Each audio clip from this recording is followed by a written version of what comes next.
আন্তর্জাতিক নারী দিবসে বিশেষ অদম্য নারী হিসেবে মরণোত্তর পুরস্কার পেয়েছেন সাবেক প্রধানমন্ত্রী বেগম খালেদা জিয়া। রাষ্ট্রপতি মোহাম্মদ শাহাবুদ্দিনের হাত থেকে এই পুরস্কার গ্রহণ করেছেন বেগম খালেদা জিয়ার নাতনি ব্যারিস্টার জাইমা রহমান। বেগম খালেদা জিয়া সহ ৮ বিভাগে ৩৯ জন নারী এবার নারী দিবসের পুরস্কার পেয়েছেন। রাজধানীর ওসমানী স্মৃতি মিলনায়তনে মহিলা ও শিশু মন্ত্রণালয় আয়োজিত অনুষ্ঠানে পুরস্কার বক্তৃতা করেন প্রধানমন্ত্রী তারেক রহমানের সহধর্মিণী ডাক্তার জুবাইদা রহমান। তিনি বলেন, এমন বাংলাদেশ হবে যেখানে সকল নারীরা নিরাপদ থাকবেন।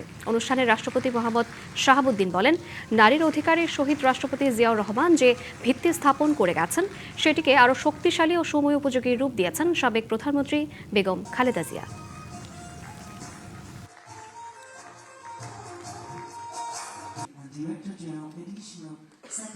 গণতন্ত্র অগ্রগায়নের অদম্য বেগম খালেদা জিয়া।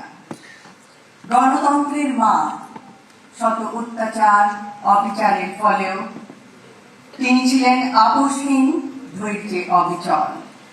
তার স্মৃতি চির অব্যয়, চির অক্ষয়, অমর। তার জীবন গুরুত্বপূর্ণ শিক্ষা দেয়। নারীর শক্তি তার দৃঢ়তায়, আর নেতৃত্বের শক্তি তার সাহসে।